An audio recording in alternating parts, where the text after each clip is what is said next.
Bonjour à vous, c'est une saison en Ovalie. J'ai la chance d'être avec Gurvan Pêcheux. Bonjour Gurvan, Bonjour, salut. content de t'avoir parmi nous. Troisième saison à Obona. Si on peut faire un petit bilan personnel de ce début de saison, que serait-il pour toi d'un point de vue personnel, mais d'un point de vue aussi collectif? Début de saison un peu mitigé, parce que au niveau des contenus et des résultats, c'est mitigé, comme je viens de le dire. On a réussi à faire des bonnes performances, notamment à aller gagner à Narbonne.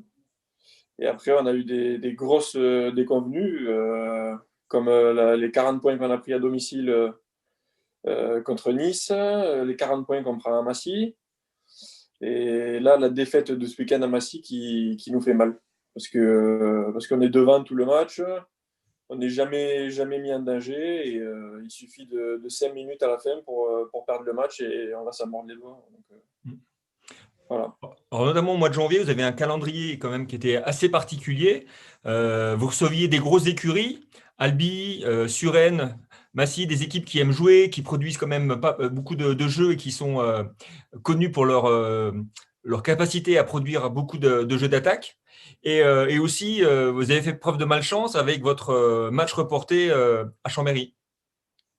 Ouais, on a repris par Albi. Bon, déplacement pas évident pour une reprise, donc ça nous a mis directement dans le bain. Sur l'engagement, on a été assez présent, mais bon, après, on a été dépassé quand même par le volume de jeu qu'ils ont mis sur le match. Après, on a eu le match annulé à Chambéry, donc pas top pour garder le rythme. Et on est allé jouer à Suresnes. Suresnes, bon, des conditions météo catastrophiques. On a joué par 10 centimètres de neige. On n'est jamais rentré dans le match et du coup, on a subi tout le match. Un match vraiment où on a été inexistant. Et là, ce week-end, mais comme j'ai dit, Massy, il fallait qu'on se rattrape. On s'était dit plein de choses.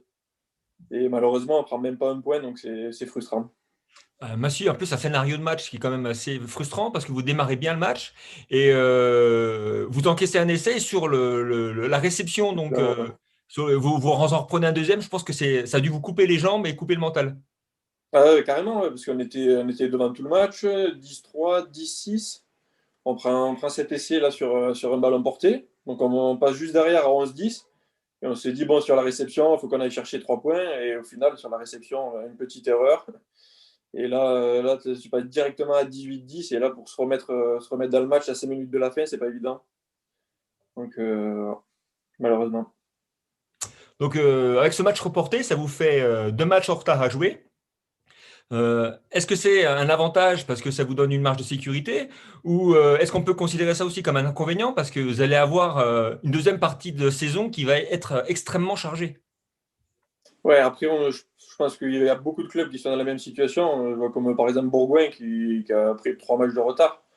Donc on est un peu tous les mêmes clubs dans la même condition. Après, nous, avantage, inconvénient, je sais pas, parce que c'est 2 matchs à l'extérieur quand même, chez deux concurrents directs, hein, Chambéry et Blagnac. Je pense que c'est deux équipes qui, comme nous, dès le début de saison, jouent le maintien.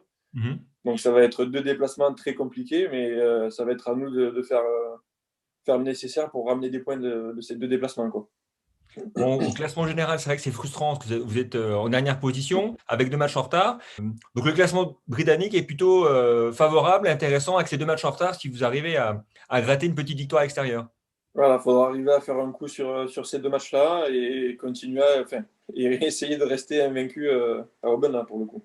Ça va commencer par ce week-end avec une grosse réception de Narbonne, quoi. Mm. C'est vrai. Alors, il y a une statistique que je trouve intéressante à développer, c'est les points bonus. Vous êtes la seule équipe du championnat à pas avoir de points bonus. Alors, offensif, on peut comprendre que c'est pas évident parce qu'il faut quand même marquer 3 essais de plus que l'équipe adverse. Mais en défense, ils n'arrivaient pas à rester dans les clous du Ouais, bonus ouais. défensif. Est-ce que tu l'expliques ça? Bizarrement, quand on perd, on perd pas à moitié, justement. On prend 30 ou 40 points et du coup, on est vraiment décroché. À part ce week-end où il y a eu l'histoire de Massy, là, où vraiment on passe vraiment proche. À part ce match-là, tous les autres matchs, on prend 30 ou 40 points. Donc, je ne sais pas si c'est dès qu'on prend 15-20 points d'écart et on lâche complètement et on n'arrive pas à se remobiliser pour aller chercher un point, Je sais pas. Je saurais pas l'expliquer, mais c'est vrai que c'est frustrant quand même. Oui. Alors, donc, dans votre tableau de marche, donc, ce mois de février, on a deux grosses rencontres, donc Narbonne et Nice. C'est vrai que ce mois de février, il va falloir peut-être serrer un petit peu les dents et voir peut-être un plus long terme et voir un petit peu le programme qui s'annonce pour vous au mois de mars. Ouais. Après, ouais, on a la réception de Narbonne. On va à Nice et après, on a deux doubles confrontations contre Blagnac. Mm. En 2 semaines, on va chez eux et on les reçoit. Donc là, il faudrait arriver à gagner ce week-end contre Narbonne. Après, à Nice, on verra bien, parce que Nice, on sait que ça va être difficile. Mais bon, on va pas y aller à la fleur au fusil non plus. Et après, essayer de gagner ces 2 matchs-là contre Blagnac, hein. En effet. Non. Alors, on va essayer de faire une petite parenthèse. Donc, grâce aux matchs internationaux qu'on a pu avoir ce week-end, impression pour toi donc de l'équipe de France et surtout impression des joueurs qui jouent à l'aile. On a eu les ailiers qui se sont fait plaisir ce week-end. Comment tu as trouvé nos Bleus? Bah, franchement, oui, ils sont restés sur la dynamique qu'ils ont depuis plusieurs mois, hein. C'est un voie du jeu, c'est plaisant, hein, c'est plaisant à voir, hein. Après, bon, l'adversaire, là, c'était l'Italie. L'Italie, on sait comment c'est pendant les 6 nations. Ça fait plusieurs années qu'ils n'ont pas gagné de match, donc bon, faut pas s'enflammer non plus. Mais c'est vrai que sur le match, c'était vraiment plaisant à voir. Les ailiers, c'est sûr qu'ils ont pu prendre du plaisir parce qu'il y avait des espaces un petit peu de partout. Mais j'attends de voir les prochains matchs, là, notamment en Irlande, pour avoir une vraie confrontation et voir ce que ça va donner. Alors, le match de ce week-end pour les Irlandais a été difficile. Ils ont encaissé un carton rouge et surtout, ils accusent un nombre de blessés assez conséquent et à des postes stratégiques, notamment Sexton qui est sorti sur commotion. Donc, c'est plutôt de bon augure pour nous, pour nos petits bleus. Ouais, bah, déjà que Sexton, enfin, moi je suis pas un grand fan de Sexton, hein, de la manière de jouer. C'est sûr qu'il est beaucoup dans la gestion et sur ça, il n'y a rien à dire, hein. Mais après, bon, il ne produit pas grand-chose. Et quand on voit le match du remplaçant, bon, on peut espérer aller faire un coup là-bas. Mais c'est vrai qu'on a eu ce week-end des charnières anglo-saxonnes qui étaient en difficulté.